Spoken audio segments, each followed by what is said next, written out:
white hope. Life as a shorty shouldn't be so rough. But as the world turned, I learned life was hell. Living in the world no different from a cell. Every day I skate from Jake's giving chase, selling bass, smoking bones in the staircase. Though I don't know why I chose to smoke cess. I guess that's the time when I'm not depressed, but I'm still depressed. And I ask, what's your work? Ready to give up, so I seek the old earth, who explain working hard may help you maintain, to learn to overcome the heartaches and pain. You got stick-up kids, corrupt cops, and crack rocks and stray shots, all in a block that stays hot. Leave it up to me while I be living proof, to kick the truth to the young black youth.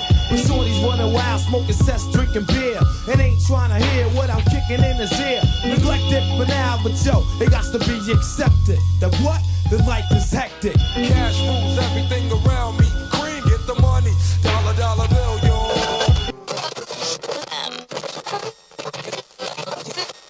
Same thing the U.S. does, except nobody even shot their family members.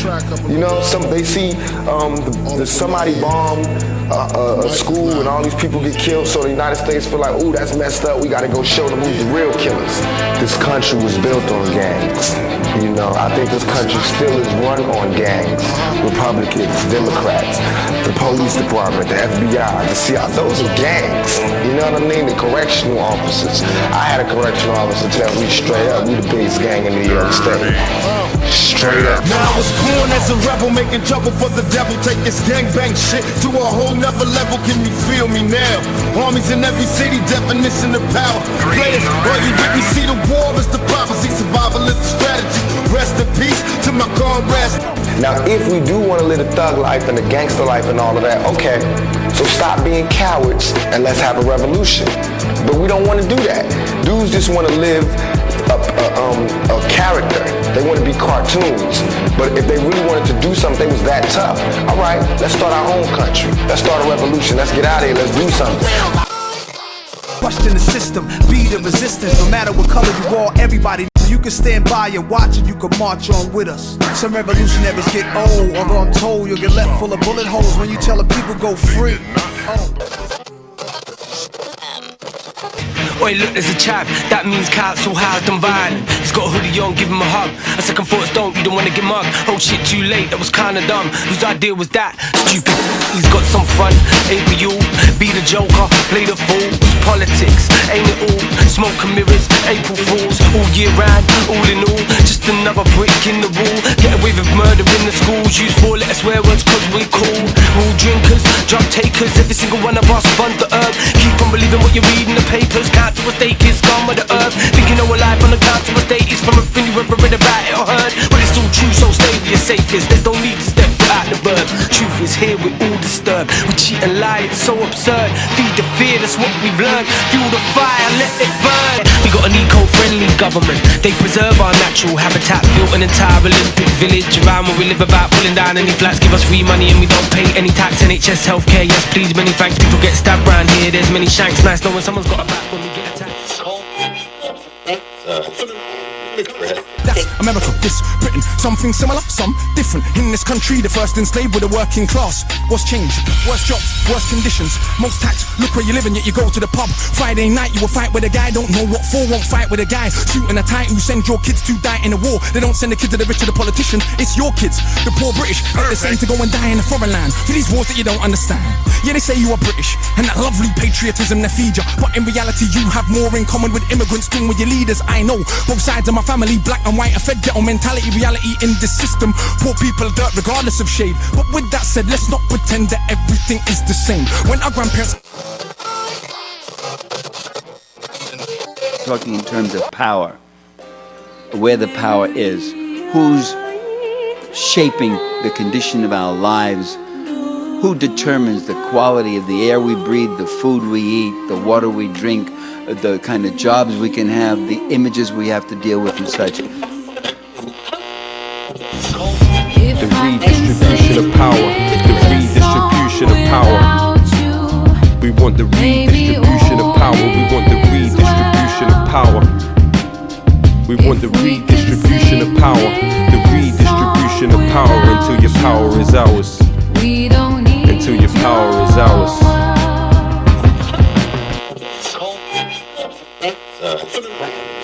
complicated. And everyone got excited about the technology. And I guess it was pretty incredible watching a missile fly down an air vent. Pretty unbelievable. But couldn't we feasibly use that same technology to shoot food at hungry people? No one can deny the impact that Marxism has had on the entire world, although many try. It has spread the surface of the planet, inspiring many movements. However, no matter how well known they are, one question still remains. Why does the working class, the largest class, not simply eat the other classes?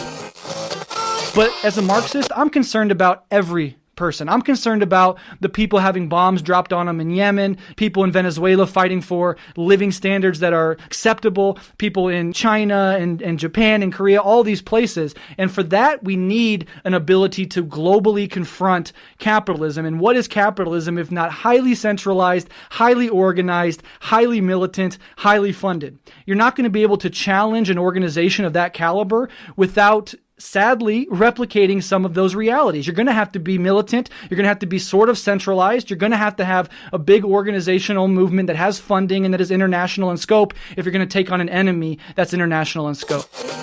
Hearing about the Lumpen proletariat and the role of the Lumpen proletariat in a revolution, because obviously the central protagonist in this is a criminal who becomes a member of the National Liberation Front, and seeing sort of what Fanon talks about with the difficulties of the Lumpen proletariat needing to be hashed out, the Lumpen proletariat needing to be radicalized and turned into party members, really playing out. 3,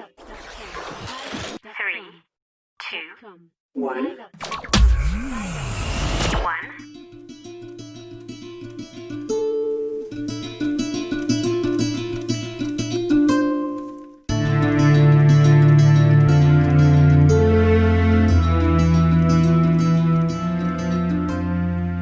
Hello everybody, thanks for tuning in to Revolutionary Lumpen Radio, the podcast for the left, from the Lumpen, and from the Lumpen to the left. In this episode I discuss, theorise and educate on the topics of the Lumpen proletariat, as well as industrial colonialism and nationalism. Two subjects that are crucial for revolution, and I aim to prove that in this episode. This episode is mainly for the comrades I work with, and those I communicate with online rather than the Lumpen. So without further ado, let's dive into it. I just want to mention that intro isn't going to be my intro all the time. It's not going to be 7 minutes long. It's just I decided to get a little bit arty. A lot of most people's political education backgrounds, philosophy about the struggles of the world comes from hip-hop. I'm hoping you found some of that familiar. It was certainly a journey I've been on, listening to, hip-hop about smoking weed, drugs, selling it, gangbanging, all that life. It was only, after years and years of political education and seeing other sides of the story that I could figure out that it was actually produced by, most likely, the Lumpen proletariat, which is a class of society this podcast focused on. So you don't have to sit through all that 7 minutes or in all the other episodes, but I hope you enjoyed it. Moving on. Who are the Lumpen? Well, we are going to get to that, but to give a context to the reason for this episode, I just want to say that I wanted to launch Revolutionary Lumpen Radio with 4 episodes, not this one. But I've not done that because, firstly, these subjects I'm talking about now is just burning inside me. Like, I couldn't get out of my mind. I've got people waiting on this podcast. I've been at it for months, but in between work, in between everything else, all my organising, I've just struggled to get it all together. I've done so much writing, but I had to at least get this out. Secondly, I wanted to show the historical theory and practice in order to defend my thesis on these subjects and fundamentally change how comrades today view what they perceive as solidarity, as well as lastly give them a more fleshed out version of what it's going to take to gather enough class consciousness to get to socialism, which we need in order to save us and flourish as potentially the only sentient life in the universe capable of doing so if we get our act together, instead of the current opposite. To help explain the basis of my claims, I'll add a question and a comment put forth by my comrade Escalante in a Red Manus episode. I had talked about these points before hearing it to a couple of comrades in local communist organisations over Twitter, speaking to people in real life, because these issues really matter to me, the lumpen proletariat, inviting them into the class struggle, as well as have a lot of resources and massive infrastructure, which we need to properly utilise, in my opinion. But these communist organisations, revolutionary, I was really frustratingly criticising their current methods as detrimental to revolution, because they are my local and nationally based organisation. So just as I've been very expressive for a while now of the revolutionary imperative of inviting into the class struggle to basically every comrade I've come in contact with, a question with a point inspired by Frantz Fanon, the Marxist author, Wretched of the Earth, which really helped me put my thoughts and feelings onto these subjects into this theory because of his focus on the revolutionary potential of the lumpen proletariat. It also inspired comrade Escalante, who I can't articulate my love enough for her. So I'm sure many others, including myself, have noticed that all too often organisations today are focused on protests or tenant unions, which are good things, but without necessarily stopping to determine who makes up the base of our organisation. All too often, the base of our organisations are made up of mostly students. We often see organisations based primarily around other students. Occasionally, you will see petty bourgeois academics who will unify with revolutionary academics who will provide some ideological line from our organisation. And that is generally the most common form the left takes today.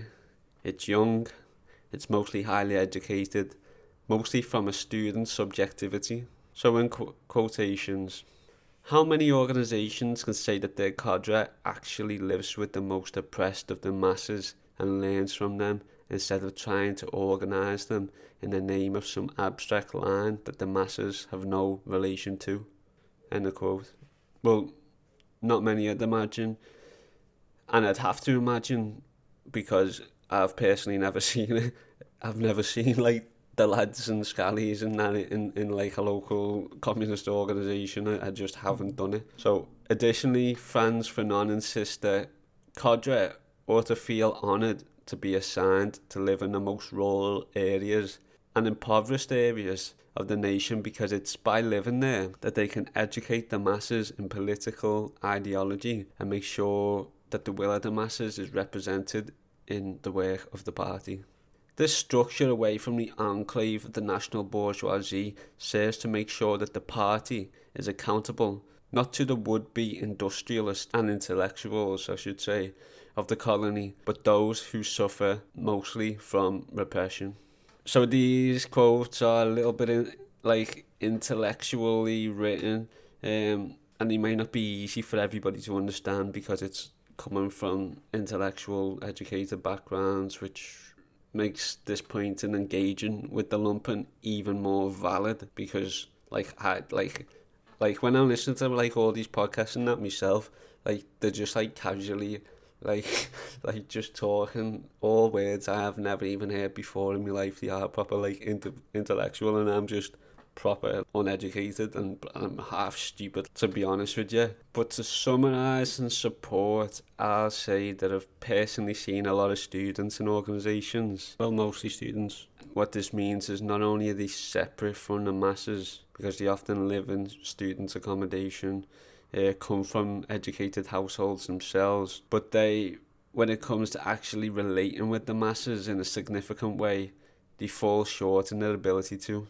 This means that the organising takes a different route from that of what would be the national masses, and are often for worker-based gains or international solidarity with the proletarians thousands of miles away from the estates, the council houses or the ghettos of the actual masses, the lumpen.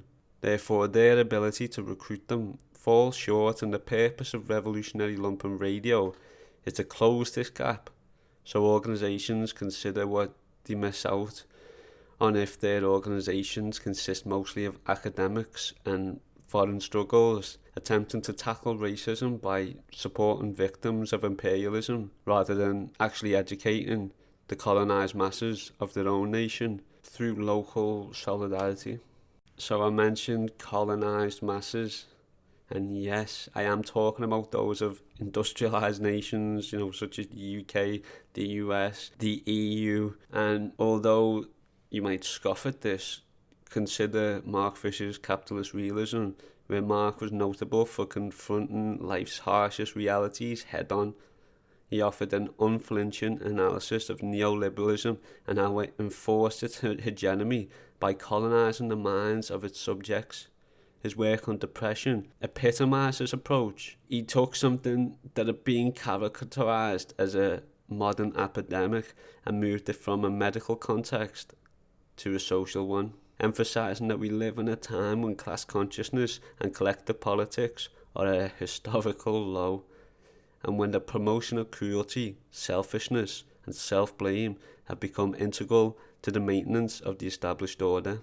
And again, you could go into Gramsci on cultural hegemony. He's very much the same. He talks about how, the base of superstructure influences our minds, and again, where our minds are colonised by our environment, very much so, and our environment is, of course, it's created by the people who own the means of production. So if you own the means of production, then you own what's produced, and if you own what's produced, then you own, how the world is shaped. And if you shape the world how you want it, because you got that wealth and resources, then of course you control how people think, because they've got to navigate their way through the world, and the only way in doing that is, working your way around these obstacles. I mean, that's as simply put as I can put it. I'm going to have an episode, hopefully, with a comrade who's done work on Gramsci before, and we're going to go over that. I'd love to go into that more, so hang tight, send us a message and motivate me to write that script out as soon as possible. But for now, I ask that you bear with me.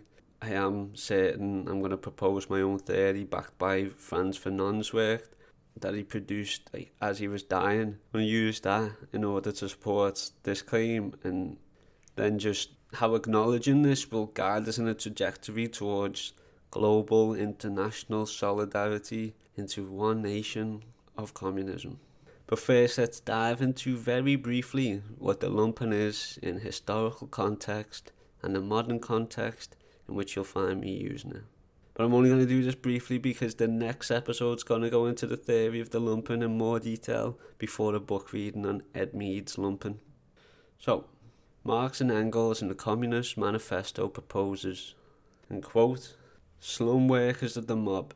This term identifies to the class of outcast, degenerated and submerged elements that make up a section of the population of industrial centres. The lumpen includes beggars, prostitutes, gangsters, racketeers, swindlers, petty criminals, tramps, chronic unemployed or unemployables, persons who have been cast out by industry, and all sorts of declassed, degraded or degenerated elements. In times of prolonged crisis, such as depression, innumerable young people also cannot find an opportunity to enter into the social organism as producers, are pushed into this limbo of the outcast. Here, demagogues and fascists of various stripes find some area of the mass base in time of struggle and social breakdown, when the ranks of the lumpen proletariat are enormously swelled by ruined and declassed elements from all layers of society in decay." So that was Marx and Engels' extremely offensive opinion of the lumpen, though it was quite accurate. Like, I know that if they were to describe the lads like that to the face, then he'd probably get his head punched in. Personally, I believe the lumpen, and this is how I use the term in the sense that if you don't work because you don't want to work, or you don't work because you can't work, you're just chronically unemployed, unemployable, or you're a youth, you're a teenager, you're just in between school, in between work. If you make a living off crime while not actually working officially, as a proletarian, then that's what I class as a lumpen. I don't believe, as Marx said, that the lumpen are outcasts, by no means. I think that the lumpen make up a vast majority of close-knit communities and societies.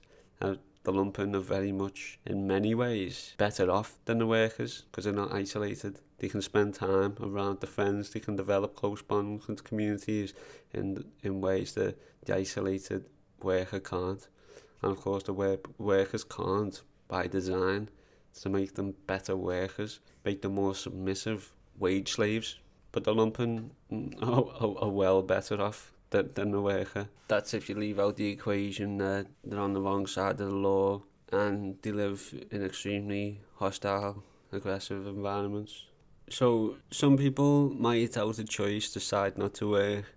They might not want to work. They might hate the idea of having a boss breathing down your neck, being a wage slave for a billionaire, making a pittance, taking up all your day, having no free time, having no life other than a new modern form of slavery. But we also must bear in mind, in a class-structured society, that welfare is a capitalist program intended to mitigate the negatives of frictional unemployment. It's based on economic theory predicting that in a healthy economy, there's unavoidable turnover due to a competitive companies forcing each other out of business. So I think both welfare and unemployment is designed to facilitate capitalism, and it's used to this end. And like I looked at, most people stay on universal credit for like less than 6 months, and like this system's set up that way because if everybody was employed, well then there'd be nobody to work the shitty jobs. The jobs producing pointless commodities that exist only for profit. So what then happens dialectically? There's people who are starving in modern societies that you could say they claim to be the most developed societies. So some of these people end up as lumpen. They just get pulled into a subculture that's based off history. I mean, crime has gone on for a very, very, very long time. Like, for example, I know that like Liverpool, where I live and from, it was set up as the first colony of the British Empire. A fun fact, we invented the postcode, so we've got L number blah blah on our postcodes, whereas London hasn't, and that's because we made it first. Liverpool's got a docks, and it's historically been a city where we trade from the docks, and it's just a great place to have a port, particularly when you trade with the United States or Ireland or whatnot. But there was also a lot of poor people, and there was a lot of criminals back then.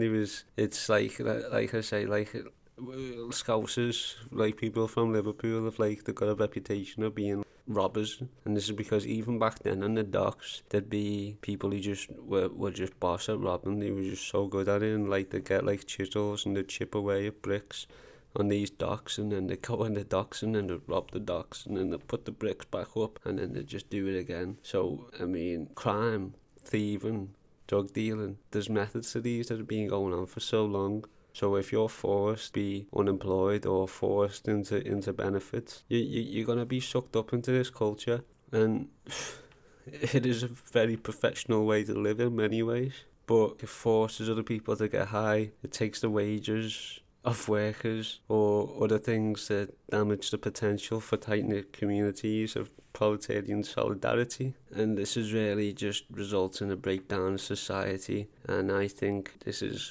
just like the unemployment rate, so that there's permanently people unemployed to constantly be hired when companies go out of business or they get sold and then liquidated. I think that the lumpen are very much planned. Like, you've only got to look at the CIA involvement in Contra cocaine trafficking with Gary Webb speaking out against it, talking about the role he played in this drug problem in the United States. And then you've also got JP Morgan with a container ship where the authorities found nearly 18 tons of cocaine with an estimated street value of $1.3 billion. So this is banks, this is the government who are trading and dealing in drugs on like the upper level, and then they're taking it to the streets to obviously attack the people there and again just get people hooked on these drugs so there isn't solidarity and connection. And then of course you're not going to see the CIA agents, in fact you might, without knowing it, actually dealing it to the people, or JP Morgan with their container worth £1 billion in cocaine on their container ship. So, you know, if you are a baller out there, then you're not compared to these big ruling class people that I'm telling you should be against in that. So, I mean, this is just another way that the proletarians exploited, and this is why I'm doing this, because these are the ultimate parasites who are damaging our communities, us as people, our potential for a future that's not revolving around staying away from the law to not end up in jail, you know what I'm saying, or hurt or stabbed or shot or whatever it is that's going on in your community. These are the people to blame, and these are the people to fight. That's regardless of any differences you've got with other people in your area. This is regardless of the race they are. This is regardless of their sexual orientation. All this shit doesn't matter. This is petty. Think of the bigger picture. And if you are actually like listening to this going, that's just how it is, lad, you know what I mean, just deal with it. Well, no, because I'm not going to bend over backwards and let these fucking ram their fist up my ass and use me as a fucking puppet to make them profit, and neither should you. So I've got that off my chest. I've had a little rant. I might have one in a bit, because there's honestly like it's so beyond important, and the fact that like the left apparent revolutionaries aren't even onto use as a class, it just like it's beyond mind-boggling. Anyway, I'm ranting again, so I'm going to go back to what Fanon states in his works Wretched of the Damned. He states, the colonial system divides the world into two separate species, the colonizer and the colonized, and it enacts intense violence in the service of serving this division. The colonized are seen as evil and vicious animals by the colonizer, but the colonized know that this is not the case, and as they prepare for the struggle which will demonstrate their humanity through violence, decolonization is the appropriate use of violence by the colonized. So like, if you look at that, and this was somebody who was writing about revolution in Algeria, in Africa. He was recognising these things and how colonial power was colonised, the colonised, and he was making observations which are still very much relatable today. Like, I can't help but recognise how the lumpen are thought of by both the bourgeois and the worker, their own class, in industrial nations. And this is where we, as a class, must work hard to dispel the thoughts that the lumpen are, in quote, social scum, thugs, aggressive animals.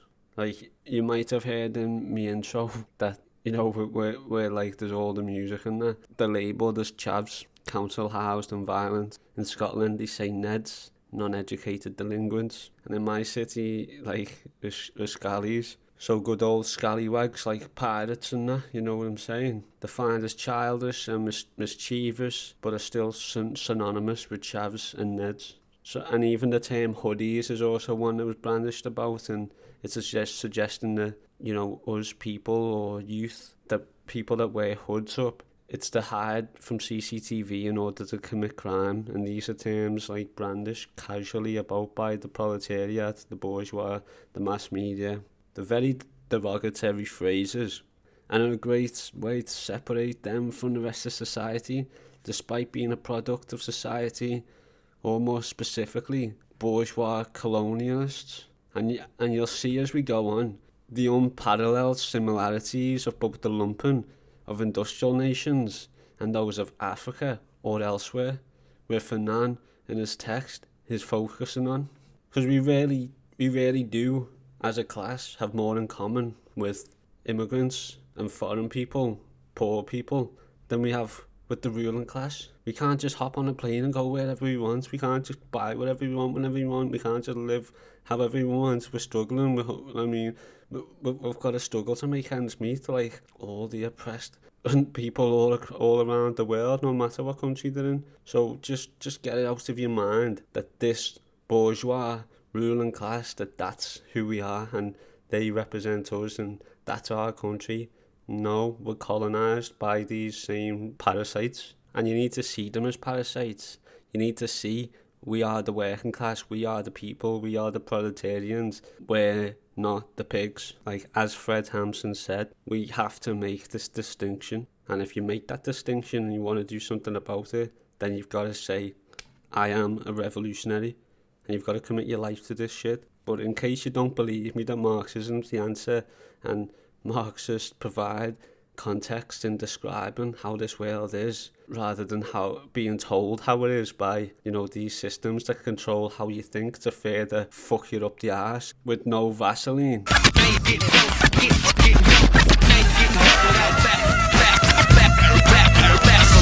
Well then, aren't you a submissive bitch and a pitier? And if that's just pissed you off, go and attack these rats who were going to send our kids to war, who were exploiting us, who were taking the piss out of us on a daily on the reg. You know what I'm saying? Direct that anger to the people who were causing me to say this. I'm just a poor, mentally fucking suffered, poor bastard. Shit. Like, we've got to laugh about this, otherwise I'll fucking bawl my eyes out. But anyway, back on, because I can't stop me ranting. I should have just done a podcast episode where I just sit there and rant. Or maybe I shouldn't have. Let me know if you like me rants or not. But look, the colonialism is still very much a part of class struggle. I've got to use it as a means of accurately describing the struggle of the lumpen in particular. Because if you consider workers, they can go through class consciousness or class struggle by trade unionism, intellectualism, to bring about, solidarity with the class that way.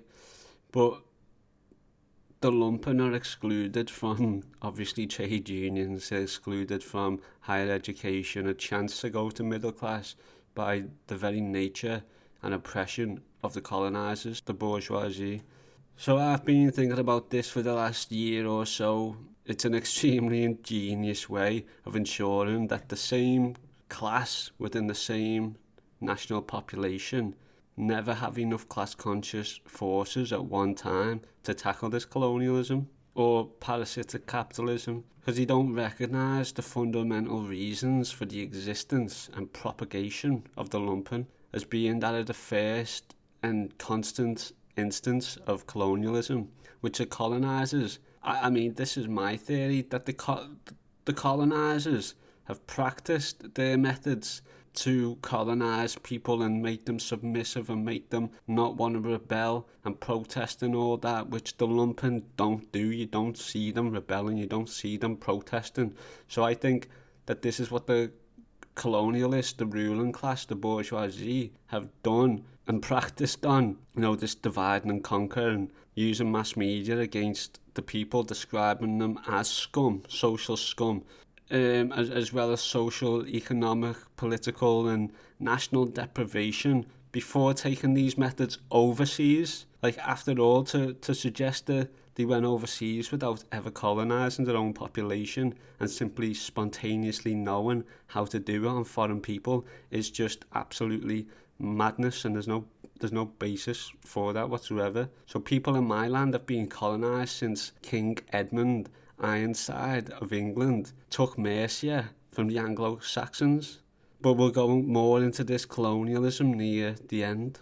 And this is also why I believe accents and slang are so strong in lumpen communities, to the point that these pros, the proletarians who are not lumpen, can often consider this street slang to be something of another language, just as the lumpen can consider the intellectuals to speak and write in another language through this dialectical vocabulary within the same nation between classes.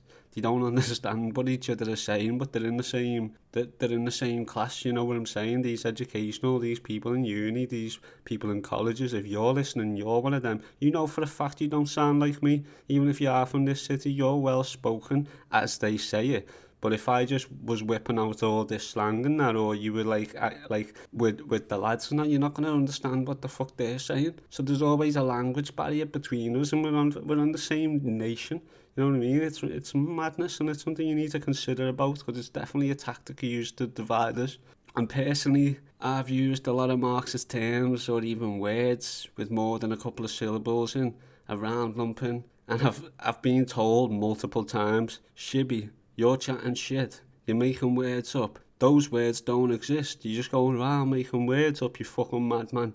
So, like, if you can do me a favour listening, just leave a message, comment, and comment to say that the words I use in this do actually exist. I haven't made any up.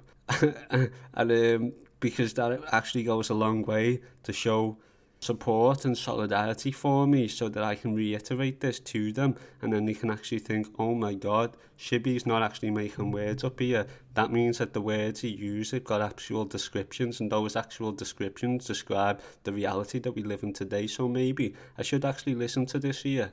So yeah, I've encountered loads of reactionary resistance, like. But to go back on the rallying of the left and the shift in practice of leftist organisations in support of the masses, which are mostly lumpen, Fanon argues, as do I, that the intellectual will have to learn to subject their personal will to the collective will of the masses through a process of self-criticism. The intellectual sheds all that calculating, all those strange silences, ulterior motives, that devious thinking, as they gradually plunge further among the people. End of quote. So I'm going to go back onto what left organisations mostly compose of, and that is uni students, educated people who, with the student loans and their accommodation, they cannot be considered as the masses, in as much as the same way the lumpen or the colonised can. I've seen a few over the years even, use organising to advance their education from piggybacking onto these movements, and then, you just don't see them again. So, this isn't what a principled comrade should be about. Yet it's one of those things I can't help but recognise as a reality, while seeing the intellectuals dive into the masses as imaginary and frankly a dream of mine. So if you are a uni student and this is no way a stab at you, this is merely a material analysis, an observation which I'm more than happy to discuss with any of you, and I'm willing to accept I'm wrong on any of this, changing my opinions when confronted with new information and principled reasoning, like any good Marxist should. So speaking of Marxists, Fanon accurately describes the nature of the lumpen again in his depiction of the colonised, stating in quotations, "The compartmentalisation of colonial culture is the way in which society has been structured, so it's what the masses have to work with. The compartmentalisation makes the colonised often feel trapped by colonial relations which can only be escaped through dreams. Because there's no real outlet for the colonised at all, this frustrating sense of being trapped creates violence among the colonised, as the colonised people attack each other due to the constant tension of colonial society, the constant policing by the occupying European order or the state. The sense of being trapped and the constant demand to be submissive makes this sort of tension fester even more intensely in the colonised quarters. Simply put, people turn to violence in almost any provocation because the only way the colonised or the lumpen can exert itself through power at all is through violent self-defence. Whenever the colonised subject is wrong at all by other colonised subjects, Fanon goes on, by throwing himself into bloody feuds or beef, the colonised endeavours to consider himself that colonialism's never existed, that everything is as it used to be, and history goes on. So personally, I just thought, wow, and I can't think of any lumpen or people who know them who'd be able to argue this. So, there are instances beyond friendship, and even within friendship, depending on how desperate the necessary conditions to make profit are, where this happens. But, if you think of scallies or gangsters, etc., and picture looking at them in a curious way, speaking to them with the slightest bit of respect, which may even be without fear or choosing to deal with somebody else, you're going to go and see their ego kicking. You're going to see aggression, violent reaction, bullying, terrorising, where they've got a reputation among other lumpen, the lads or the gangsters or the firm or whatever you call it, in order to maintain your ego and your reputation. And if I add on to what Fanon says, and just add on some analysis of my own from the later episode, like reputation's pretty much capital in lumpen communities. Like the more you have, the easier it is to make money. And the less you have, the harder it is to survive, just as in any economy if you've got no capital. So dialectically, just as capitalism, imperialism must assert itself with force in order to accumulate more capital, then constantly maintain that level of violence in order to maintain it. Like, you can lose in just the same way if you show a weakness. Your ability to get food is reduced or taken from you. And this is described by Fanon because they live, in desperate, decrepit environments with police, the occupying bourgeoisie state breathing down their necks. So one reason I left that life is because it's just too violent, it's too aggressive. You've got to maintain a reputation as somebody who's willing to fight, stab or shoot you if you ever get fucked over or taken the piss out of in any way. I mean, personally it was nothing like that for me, but that's what it was like for some people.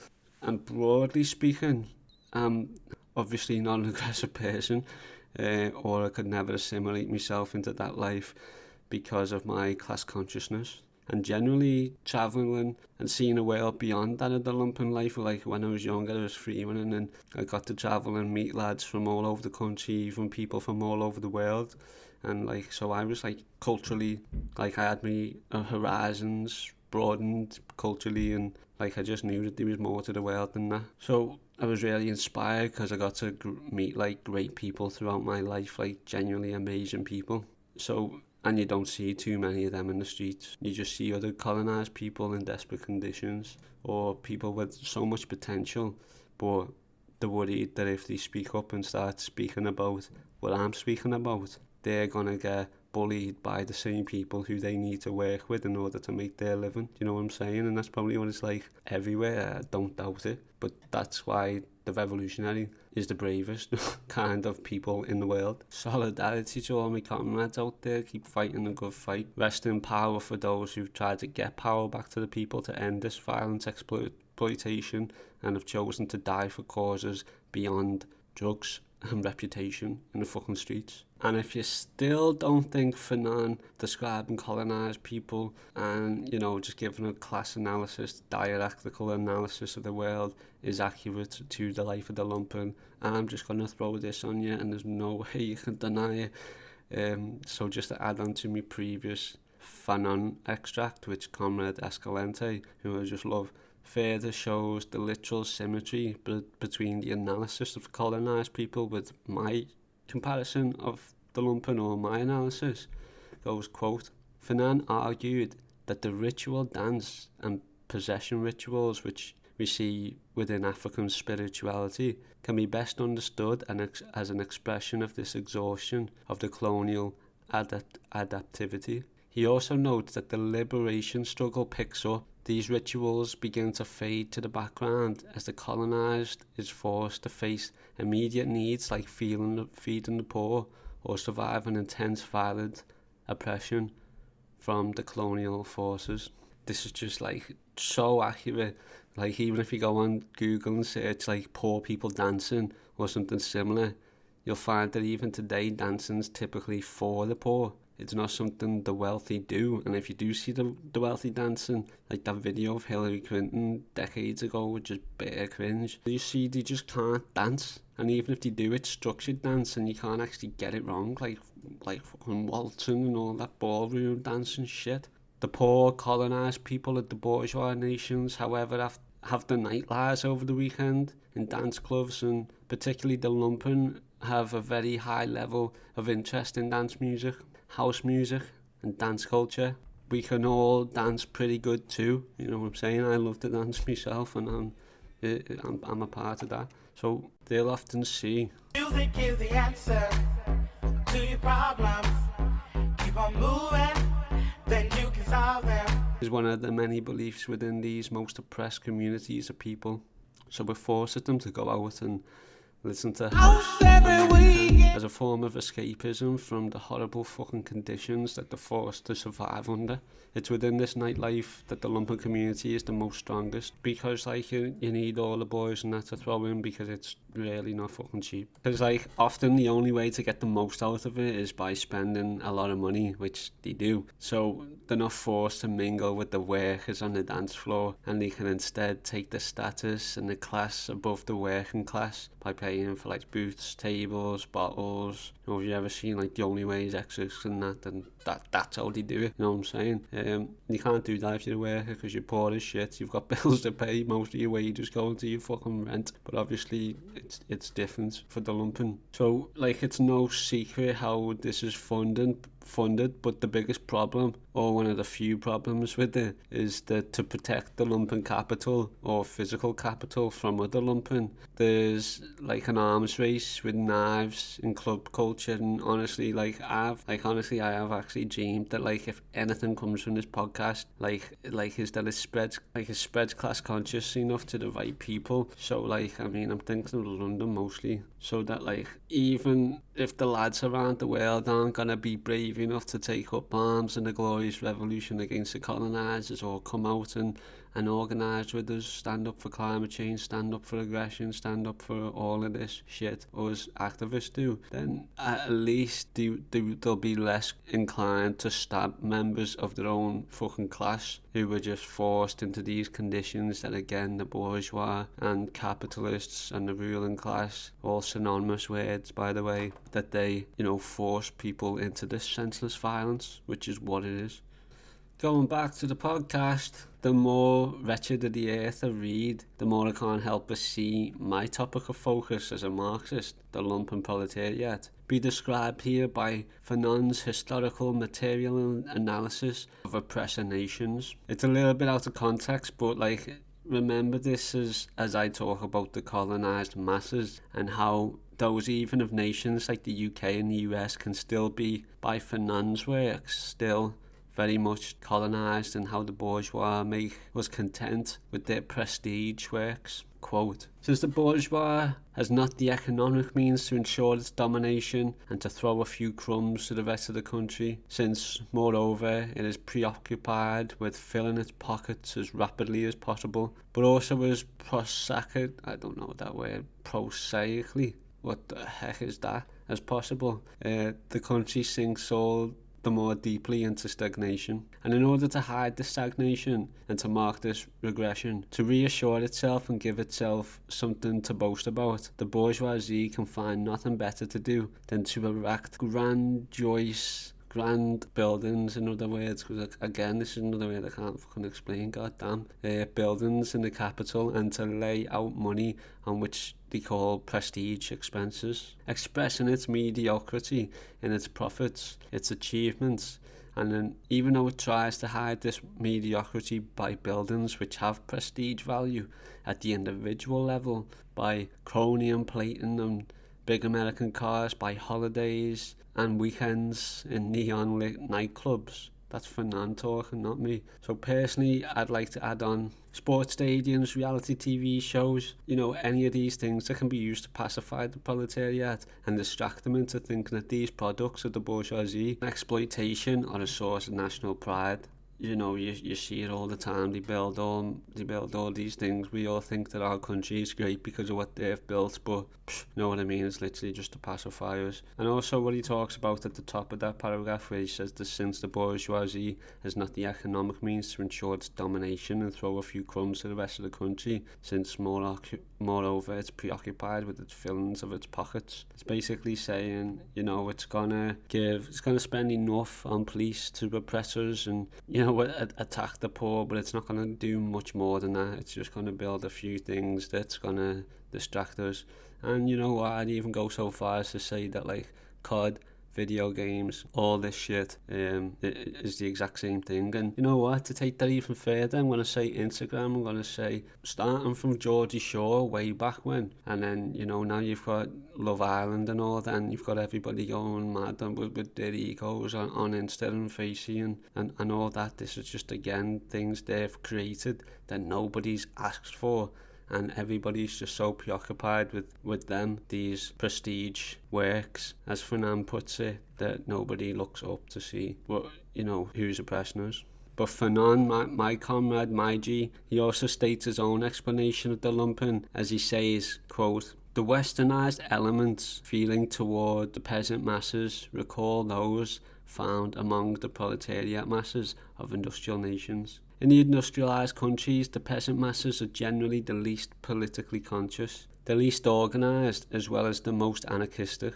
They are characterized by a series of features: individualism, lack of discipline, the love of money, etc., defining an objectively reactionary behaviour. So as colonialism continues to develop, the landless peasants and those who can't make a living in the countryside anymore are slowly driven into the cities, crammed into shanty towns, and become the lumpen proletariat. Those peasants who stayed in the countryside often become staunch defenders of traditions, and in a colonial society, importantly, they actually represent elements of discipline and communalism, while the urban centres become increasingly individualistic.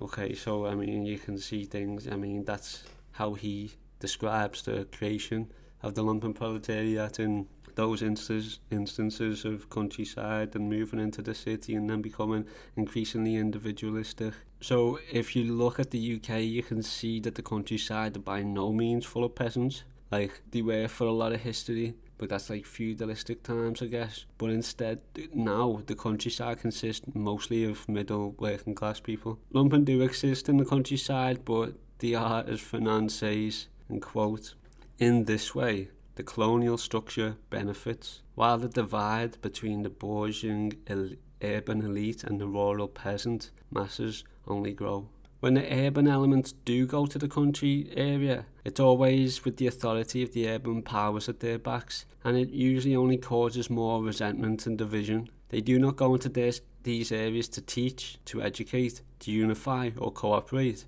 but rather they go there to dictate and dominate, erasing important traditions and histories in the name of a new national identity.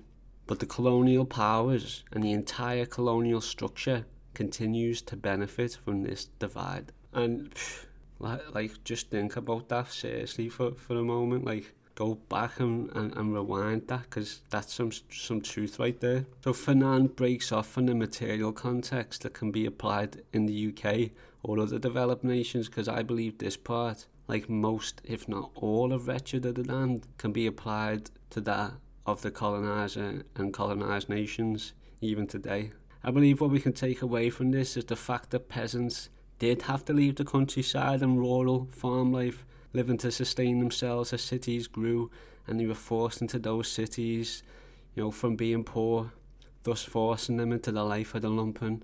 And what I also believe is, as I apply historical material context to my own country, and I'm sure can be applied to other European nations, is that post-World War II, a lot of housing estates were built. Like, I know my family grew up in a housing estate that was built after World War II, after the city got hit by German bombers. So in that instance, over 10 miles from the city centre, industrialisation and city districts and all the antagonisms that come with them came to us. So we didn't have to go into the city to become lumpen, the cities come out to us.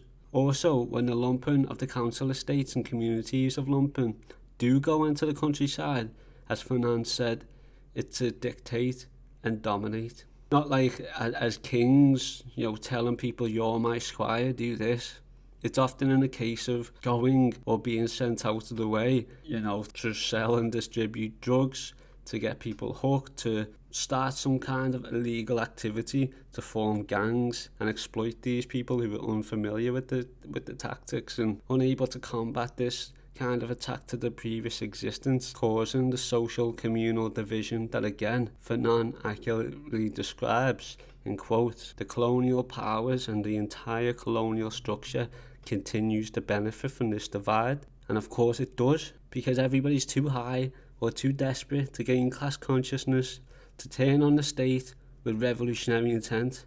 It's dialectical in the sense that the lumpen are the colonised, but in these instances, they're the colonisers, mentally and physically through the exploitation, addiction, and physically bullying or, the abuse inflicted on the people. So, while this is not only what happens in some instances like this, just as all crime is a product of economic and material deprivation as well, more importantly, it's a lack of class consciousness. I am very much on the side of the lumpen, because while I've seen this bad, I've also seen good. I've seen a lot of good. I've I love them, obviously. They're the sickest. So in fact, I've seen so much that it's why I'm convinced that the proletariat needs the lumpen if we're ever going to do anything about the dialectics and the history of the proletarian class struggle beyond read or listen to it like you're doing now. Just like earlier on he said, these intellectuals have to really self-crit themselves and then come down to our level. They've got to accept that this is the world and how it works, so to speak.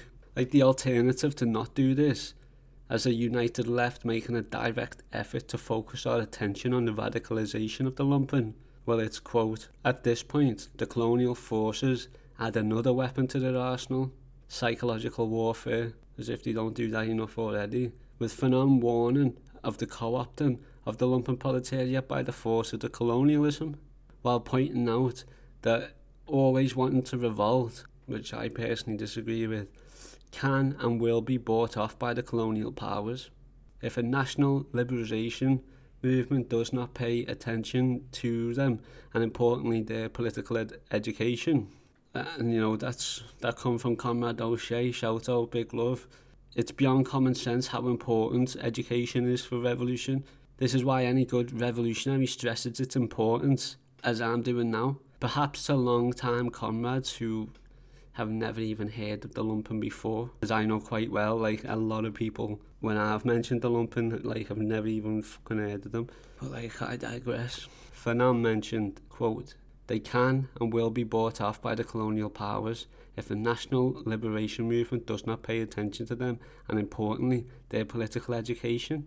So this is going to be my favourite part of the episode, nationalism. So and more specifically left nationalism. So before you get your internationalist feathers ruffled up, comrades, give me a chance here and say yes, international solidarity with the comrades in places like Cuba, Haiti, Venezuela, Bolivia, Yemen, Palestine, and the list goes on with those fighting and opposing imperialism.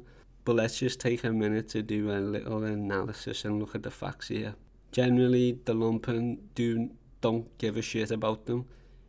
Generally, they've never heard of them in their entire fucking lives. They've never heard of these countries. Never mind be able to point them out on a map. Never mind going out onto the streets in solidarity with them to protest. I've never heard of this shit. So, if your methods are purely international based, how are you ever going to recruit these people? How are you giving them the right education?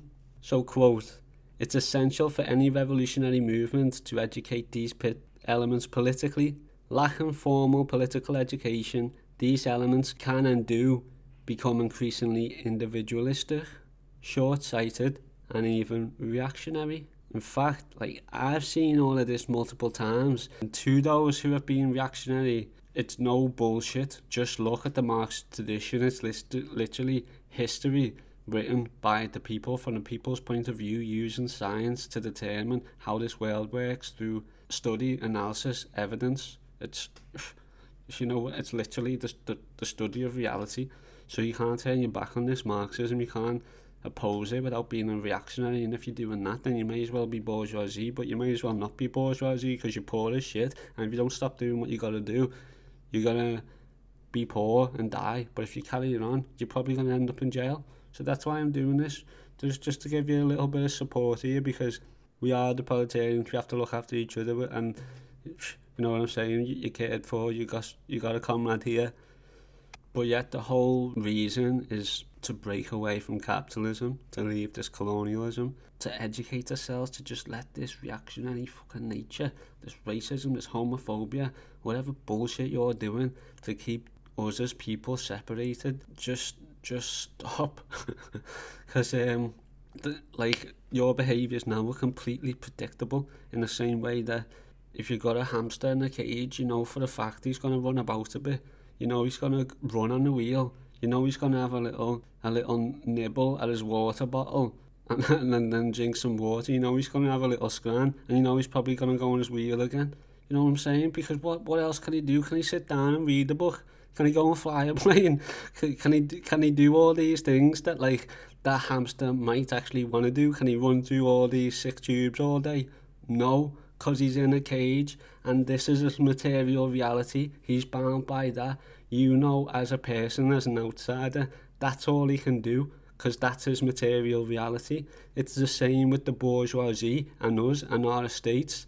These are our rulers. They sell guns, they sell bombs, they sell nuclear devices like it's food, like it's another hustle, a graft, a George, however you want to say it. But they don't look at us as anything other than social scum that fund their lifestyle. So it's up to us to teach ourselves and each other so that we can erase off the face of earth this class of true scum, the ultimate parasites. And it takes solidarity, not racism, homophobia, or otherwise reactionary behaviours that, again, are literally so obvious. They're so obvious, not even your own beliefs, but are in fact predicted literally over 100 years ago by Marx, even further ago probably, and by Fanon here, as I'm proving to you. You know what I'm saying? It's so obvious these behaviours aren't even your own. It's just like being the hamster. You're just doing what you can do, and you're doing what's being set up for you. Fucking hell. And so, like, this means the production is the point behind this. It's really the distribution of, you know, mostly what the people produce but don't get paid for, in order to forge our minds and our ideology so that they can perpetuate this profit and exploitation, while at the same time causing us to all fight each other desperately, while destroying the potential for all life on Earth through climate change, because they don't care. So, talking to the left now, like, can you just stop ignoring this enormous source of revolutionary potential, both in theory, practice, and your language, when describing the proletariat as the worker, which is always talking about the worker? Even Karl Marx is saying, workers of the world unite. And it honestly just grinds me gears. It makes me sick, it makes me angry. You should be sick and angry. You need to just stop talking about the worker, because the worker are not the masses. They're the most submissive, docile. They're worse than a hamster in a cage. They're a hamster in the pet shop. They haven't even got the freedom of their own cage. So stop focusing on the fucking workers so much. Let them deal with the fucking trade unions. If you're a revolutionary, focus on the lumpen, because these are the lads who are willing to fight once they fucking wake up, once they get class consciousness. These are the lords of the people. These are the people with the revolutionary power and intent.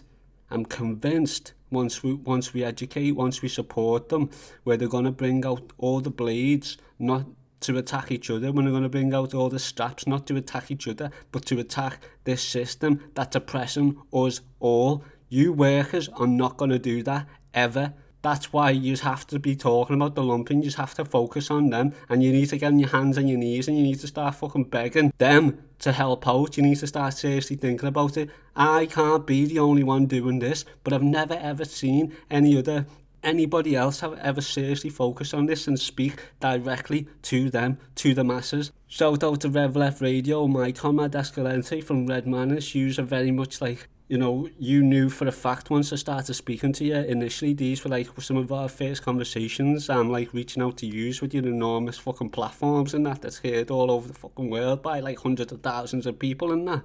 and you are talking about the lumpen more and more, the more I like can talk about it. And so yeah, you very much inspired this podcast. This podcast only exists because I wanted this revolutionary group to do their own podcast, but apparently they're too busy to do a podcast that's going to be heard by the masses.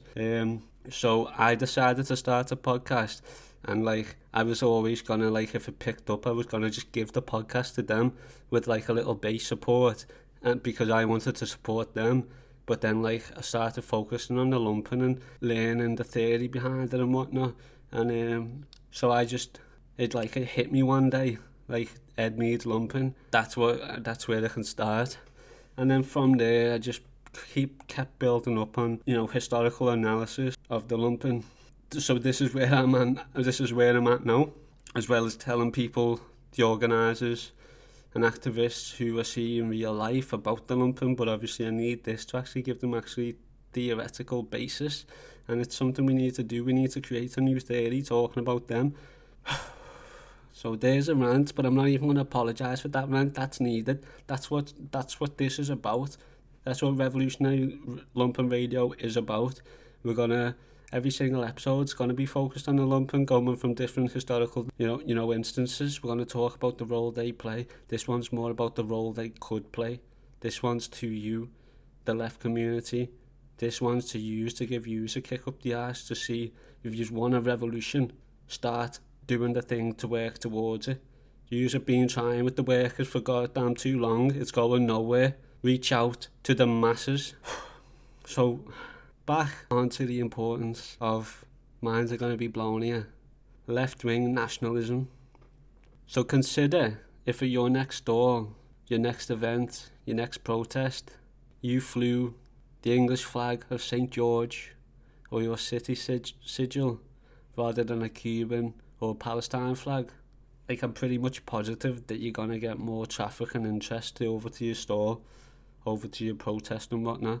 Then instead of describing how the victims of the evils of imperialism overseas, you discuss the attacks on the NHS, the attacks on public services such as education, youth clubs, you know, housing, rising taxes on the people while the rich, you know, don't pay any, as well as the militarisation of the police, or why there's more food banks in Britain today than there are McDonald's.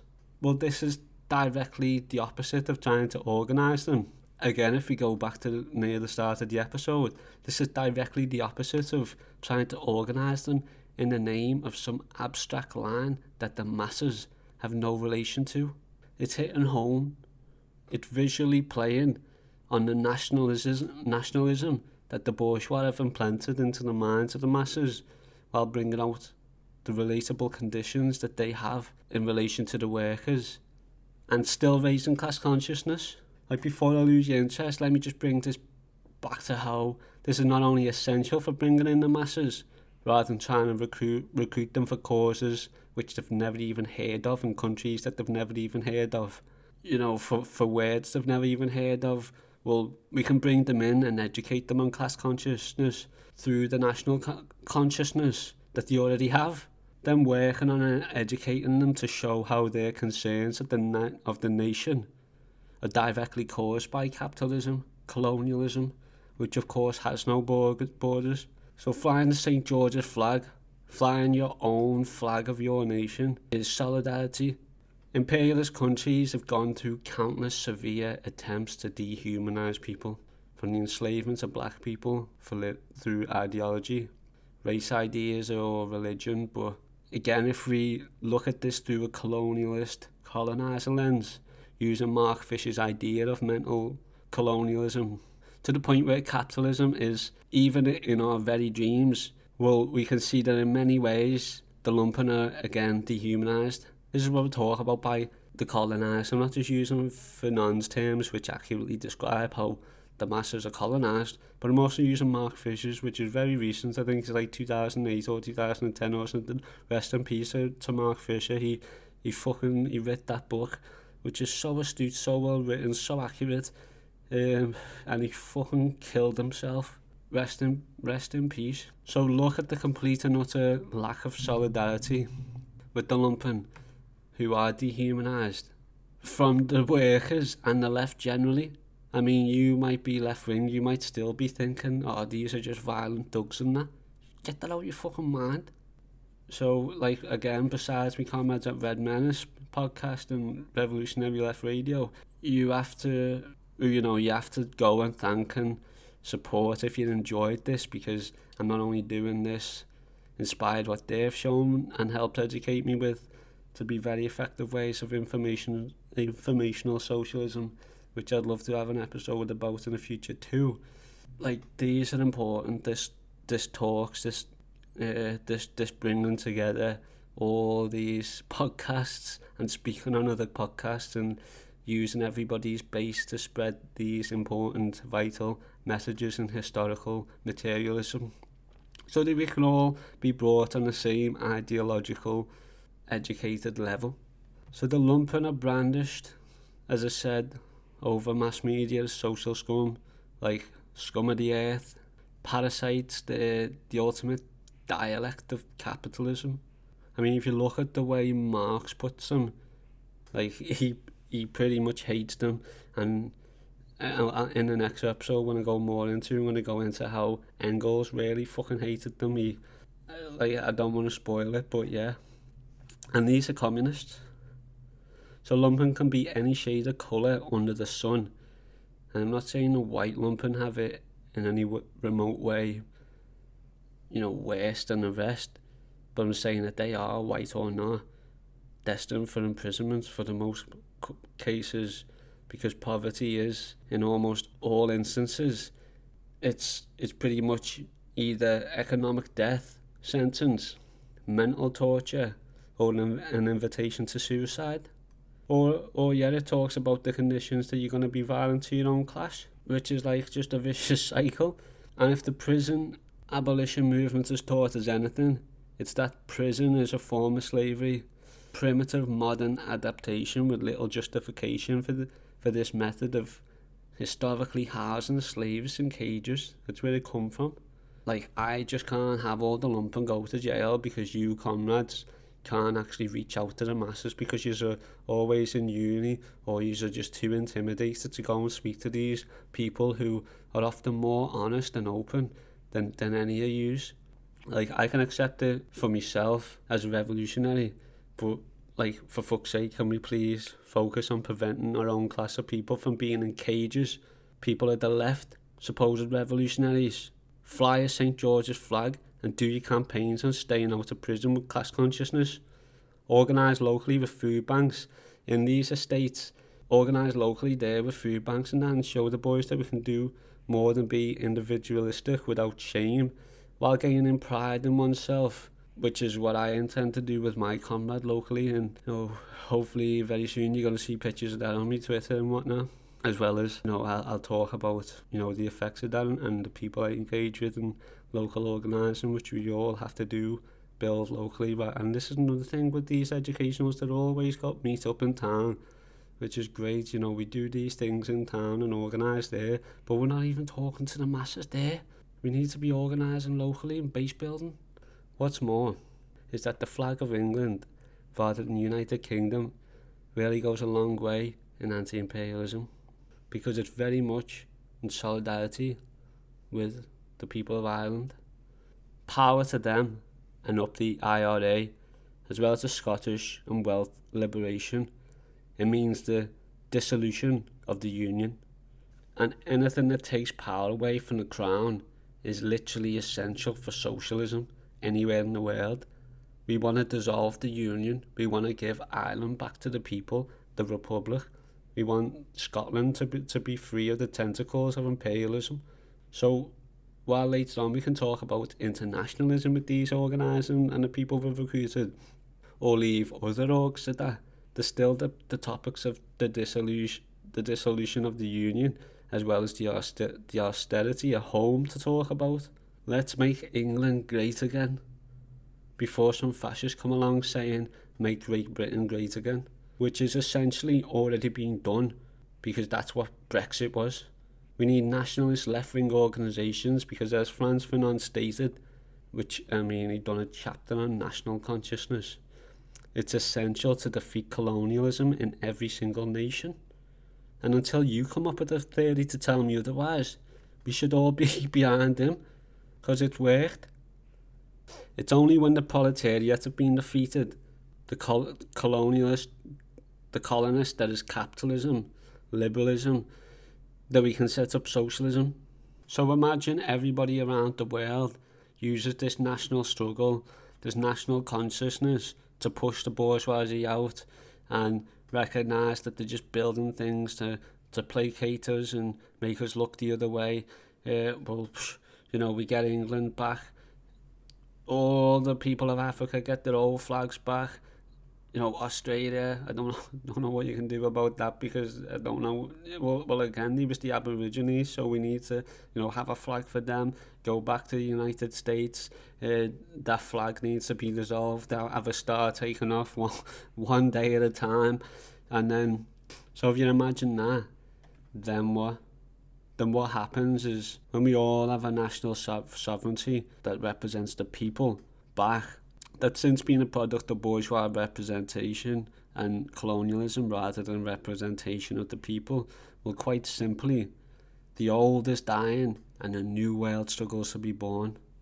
Meaning the struggle's going to continue until we recognise that we, as a species, have defeated colonialism, nationalism, class struggle through Marxism. And so we must also go away with the colonial flags to look back at where we came from.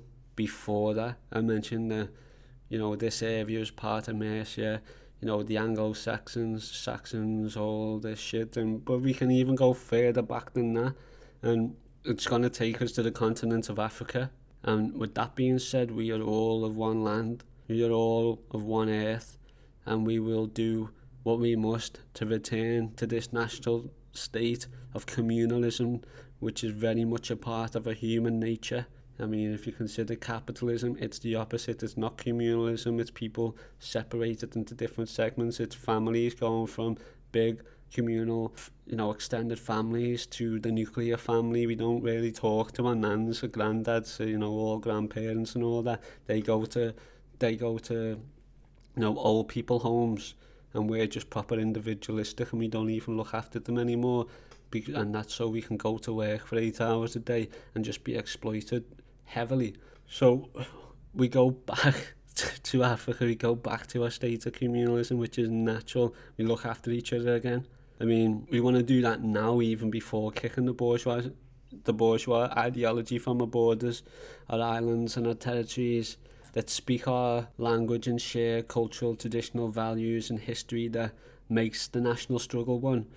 There has to be one before the move beyond that, to build solidarity and unification with other lands, people, cultures, whose language we may not know right now, which is why these national flags are important, because obviously we can say, oh, well, we know English, let's go to the England flag and all that, but then, once we move on, we can go back to these language barriers, and we don't know their language right now, but over time, I'm sure the Vanguard Party will consider these barriers or use technology to break them in the name of international and global communist solidarity. So, I mean, yeah, I'm developing that idea, just like inviting the lumpen to the class struggle and left-wing nationalism, all these topics, I don't see, near enough anywhere. It's something I'm forced to think about pretty much by myself. So if you do have ideas on this or critiques, please run them by me. If any lumpen listen to this, tell me what's wrong, tell me what's right, tell me what I can improve on, tell me how I can better articulate this to the masses. Most of this it's worth noting is because of the support I've had from the masses, from the the community. Again, these educated socialists didn't teach me this shit. They didn't show me this. It was the masses. So thank you, boys. So I'm going to round this episode up. I hope it's been enlightening in the slightest. I hope it's been at least a little bit entertaining. I'm sure my monotone voice hasn't been too annoying to listen to. I do have a monotone voice. I need singing lessons or something, but I've tried to be like emotional. I've tried to pronunciate, but you know me, just an uneducated member of the masses. So I'm just going to go into the next episode and talk about that, because this is going to be for the lumpen, whereas this one's for the left. So I'm going to go through the revolutionary life of Ed Mead in his autobiography. He was a lumpen proletariat, and he was personally my most adored revolutionary. He was spent over 25 years of his life in prison. During that time, he basically stopped racism. He stopped homophobia. He stopped rapes, attacks, stabbings completely. He organised strikes, the quality of life improvements with, and this is with the most violent, dangerous people in society in the roughest of the United States prisons, as well as even getting prison wardens fired, educating himself in law to defend him and his comrades, while being an avid writer to write papers for inside and outside the jail, which he was kicked out of, and he had to go to all different kinds of jails because he kept radicalising the population, and he kept doing all things to defend their own fucking integrity and had solidarity. So as well as taking the fight, I mean, this is one of the reasons he ended up in there, is because he took the fight to the state in the very heart of the United States. And I'm seriously surprised that he isn't more well known. Like, after all, he's one of the few US citizens to engage in revolutionary combat with his comrades of the George Jackson Brigade. So again, this episode wasn't for the lumpen, it was for the left, but the next episode in the life of this revolutionary lumpen will be for the lumpen. So that, you know, touch wood, if the worst comes to worst, there's going to be hope for you, hopefully comrades by it at this point, as prisoners, as well as education on how to improve the whole prison's quality of life in there through solidarity and organising. You know, tackling racism, homophobia, improving the quality of life, organising strikes and that within prison. This takes immense bravery, and it can only be found in the heart of a revolutionary. I'm going to leave a tasting of that reading before signing out from my first episode. And quote, "A good writer should be able to accurately describe the sound of a bullet being fired into the building as it slams into or ricochets off a wall or whatnot. As near as it could ever come to making that sound comes from having watched old black and white cowboy movies on television as a kid. The ricocheting bullets on TV back then made it sound like pzing. But that's not how the police bullets sounded to me as they rattled around the inside of the bank that my friends and I were trying to rob. In those days, as revolutionaries, we called it bank exploration. One of my comrades, Bruce, was lying on the floor about 6 feet away from me. He was in the process of dying from 2 fatal gunshot wounds. Without any warning or the opportunity to surrender, he'd been shot in the back. He'd spun around, and the second shot, fired by a different police officer, hit him in the chest. My other comrade was sitting next to the bank's main door, his unfired shotgun still on his lap, bleeding from a gunshot wound to the face. I had the bank manager lying down in front of me parallel to the front door, and I was using his body as a shield from which to shoot back at the ever-growing number of police cars arriving at the scene. It would be nice to say that at this moment I pause to reflect upon the circumstances that led me to this juncture in time and place. However, the fact is I used the slow motion package of events at that moment to focus on the sound of the flying bullets, and possibly to lament the fact that my Browning 9mm automatic contained 3 clips of ammunition that would not fire properly. John, the man who'd been shot in the face, had used up all my ammo the day before during target practice, forcing me to go out and get 9mm bullets. I didn't know at the time, but military weapons have a stronger spring behind the firing pin, and thus their ammo takes a heavier blow to fire the pin. At least every other shot I fired back at the police was a dud. While I may not have reflected at the many quantitative steps that led me to that qualitative moment in time, I have since done so, and this is my story. Right, okay, so that's that. A taste of the lumpen, industrial colonialism and left-wing nationalism. I really hope you enjoyed. I know, again, I've got a monotone voice, but I did try and be as enthusiastic as possible. So if you liked the episode, please like, share, comment. There's also the Revolutionary Lumpen Radio Patreon if you want to show some support, spare any change possible. It's just going to go towards organising, getting in and out of town because I'm half-skint. Yeah, show your support on that. I'm going to try and do a few podcast episodes on that for Patreon subscribers.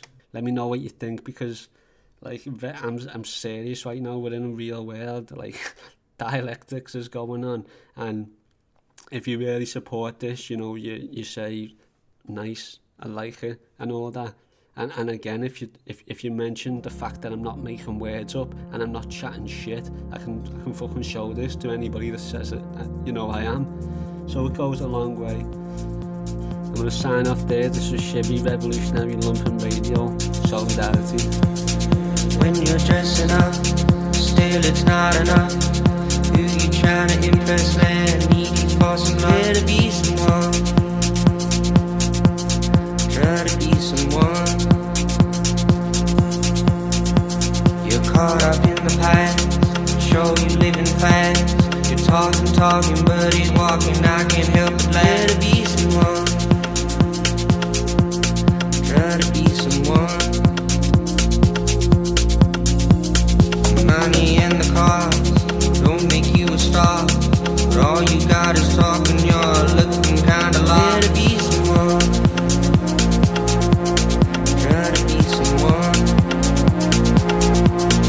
Try to be someone. Try to be someone. Try to be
someone.